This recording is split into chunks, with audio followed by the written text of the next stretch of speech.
আসসালামু আলাইকুম প্রিয় ফুটবল ফ্যান্স।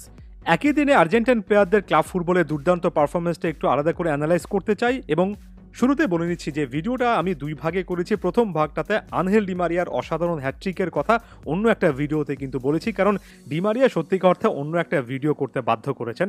সো সেই ভিডিওটা চ্যানেলে পাবেন, সেটা দেখে আসতে পারেন এবং পরবর্তী ধাপ হিসেবে এই ভিডিওটাতে বাকি প্লেয়ারদের সম্পর্কে আলোচনা করবো। এবং ঘিরে চেলসিতে যে একটা বাজে ফেজ অনেকে তৈরি করার চেষ্টা করছিলেন, তার যে অতিরিক্ত সমালোচনা করছিলেন, সেখানে একটা খুবই বড় রকমের বৃদ্ধাঙ্গুলি দেখালেন।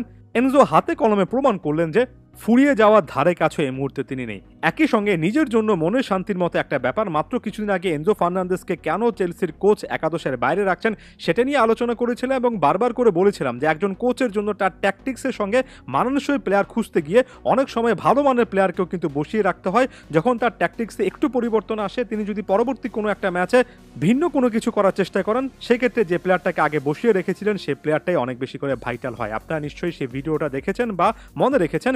এনজো ফার্নান্দেস সেই পারফরমেন্সটা কিন্তু দিলেন।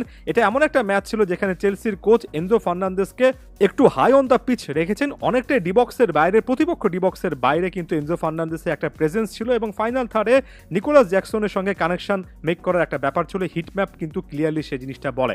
এনজো ফার্নান্দেস নিকোলাস জ্যাকসনের প্রথম যে গোলটা বা চেলসির প্রথম গোলটার ক্ষেত্রে একটা কি রোল প্লে করেছেন, পরবর্তীতে নিজেও তো একটা গোল করেছেন, ডিবক্সে ঢোকার একটা ফ্রিডম পেয়েছেন, সেখান থেকে একটা ম্যাচ উইনিং পারফরমেন্স দিয়ে এসেছেন।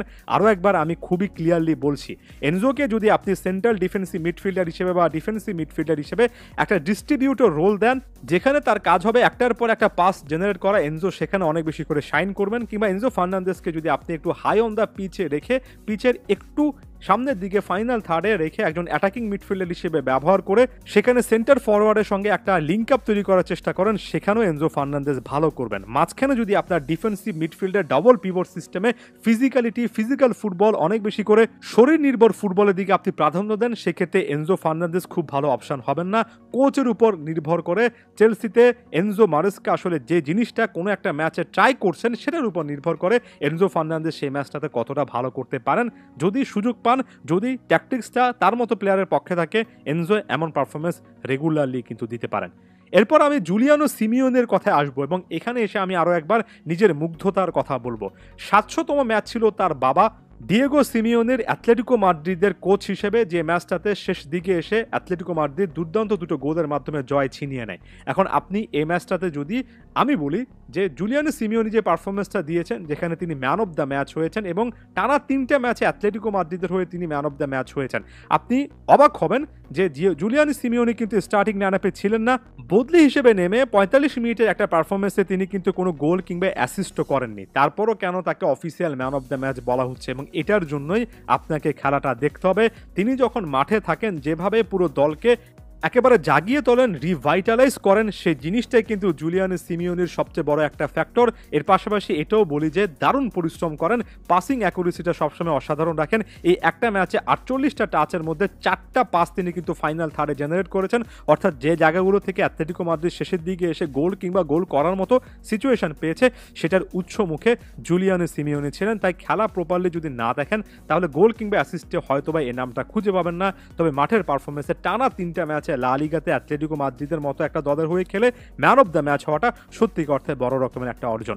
এই জায়গায় এসে আমি আরও একবার একেবারে ইচ্ছাকৃতভাবে, হ্যাঁ আপনি ঠিক শুনছেন, একেবারে ইচ্ছাকৃতভাবে আমি নিকো গঞ্জালেসের ছবিটা নিয়ে আসবো। অনেকেই ইতিমধ্যে গালিগালাজ করে ফেলেছেন, গতকালকেও 2-3 জনকে দেখলাম বারবার করে কেন এ কথা বলি, কারণ আরও একজন ফুটবলার আসছেন যিনি তার গোল কিংবা অ্যাসিস্টের জন্য নয়, বরঞ্চ একটা মাঠে তিনি কি পরিমাণ পরিশ্রম করতে পারেন সেটার জন্য অনেক বেশি করে হাইলাইটেড হবেন। এ প্লেয়ারটাকে স্কালুনি অনেক বেশি করে কাজে লাগাবেন।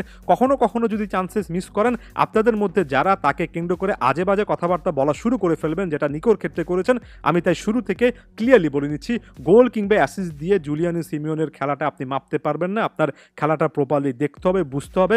নিকো গঞ্জালেস যে সার্ভিসটা আর্জেন্টিনাতে দেন, আমি বিশ্বাস করি তার থেকে ফার ফার ফার বেটার একটা প্রোফাইল এই জুলিয়ানো সিমিওনি হতে পারবেন। তাই আগে থেকে তাকে সেফগার্ড করার জন্য, তাকে এখানে ব্যাকআপ করার জন্য কিন্তু আমি ওই নিকো গঞ্জালেসের নামটা বারবার নিয়ে আসি। আমার কাছে মনে হয় নিকোর চেয়ে ফার বেটার একটা প্রোফাইল আর্জেন্টিনা ভবিষ্যতে পেতে যাচ্ছে ঠিক একই রকমের কাজে।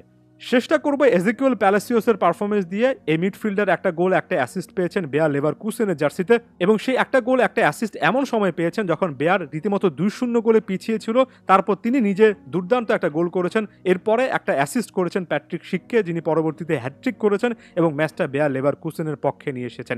এই যে মিডফিল্ডে প্যালাসিওসের আরও একটা ম্যাচ ডিফাইনিং পারফরমেন্স দেখলাম, দলের পক্ষে নিয়ে আসা পারফরমেন্স দেখলাম। এজিকিউল প্যালাসিওস আর্জেন্টিনা জাতীয় দলে খুব একটা বেশি সুযোগ পাচ্ছেন না এত মিডফিল্ডারের ভিড়ে, তবে সবসময় এটা বিশ্বাস করে এসেছি এজিকিউল প্যালাসিওস আর্জেন্টাইন মিডফিল্ডের জন্য খুব বড় রকমের একটা সম্পদ। এর আগের ভিডিওগুলোতে ডিমারিয়া সম্পর্কে বলেছি, এই ভিডিওটাতে শুরুতে এনজো ফার্নান্দেসের অ্যাটাকিং মিডফিল্ড প্রোফাইল সম্পর্কে বলেছি, মাঝখানে জুলিয়ানো সিমিওনের গোল অ্যাসিস্ট না করে man of the match performance, তারপরে এজিকিউল প্যালাসিওসের বিপদ থেকে উদ্ধার করে একটা পারফরমেন্স। এই যে ভিন্ন ভিন্ন জিনিস বলতে পারছি আর্জেন্টাইন প্লেয়ারদেরকে কেন্দ্র করে, এটা এই মুহূর্তে খুবই শান্তির একটা ব্যাপার, কারণ নানা রকমের কাজ করতে পারেন, ভিন্ন ভিন্ন কাজ করতে পারেন এমন প্লেয়ার কিন্তু উঠে আসছে বা তারা পারফর্ম করছেন। ধন্যবাদ সবাইকে।